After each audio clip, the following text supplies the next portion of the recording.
Canticle of the Dragon.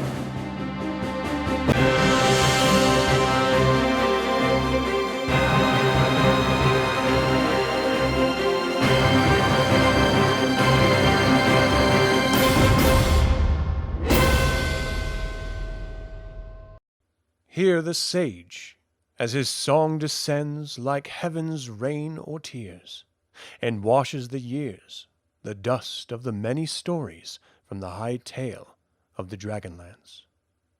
For in ages deep, past memory and word, in the first blush of the world, when the 3 moons rose from the lap of the forest, dragons, terrible and great, made war on this world of Krynn.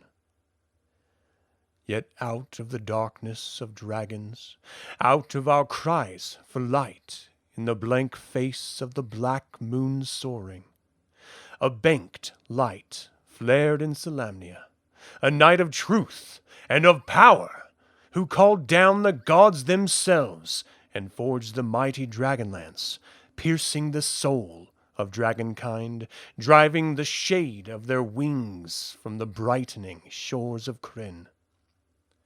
Thus Huma, knight of Solamnia, Lightbringer, first lancer, followed his light to the foot of the Calcist mountains, to the stone feet of the gods, to the crouched silence of their temple.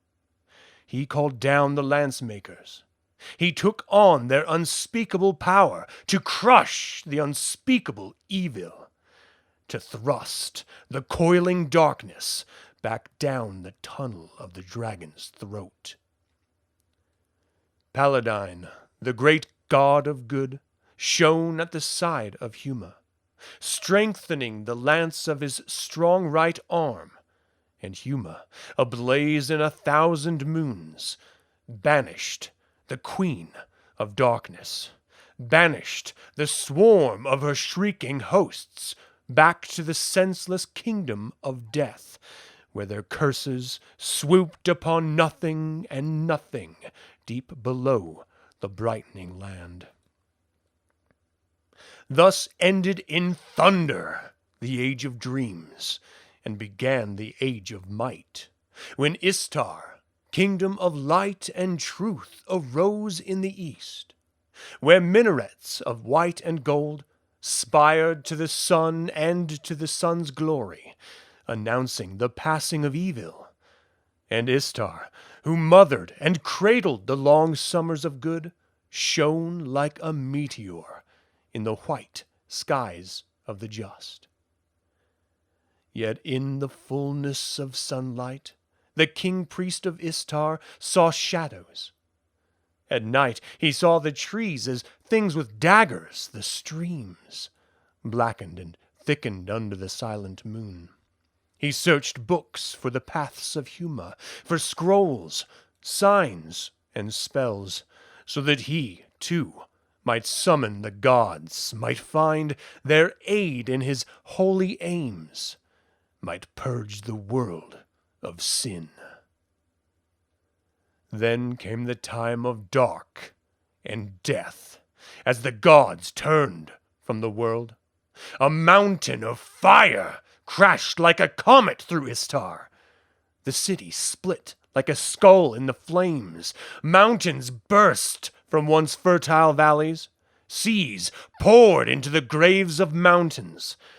The deserts sighed on abandoned floors of the seas. The highways of Krynn erupted and became the paths of the dead. Thus began the age of despair. The roads were tangled. The winds and the sandstorms dwelt in the husks of cities. The plains and mountains became our home. As the old gods lost their power, we called to the blank sky, into the cold, dividing gray to the ears of new gods. The sky is calm, silent, unmoving. We have yet to hear their answer.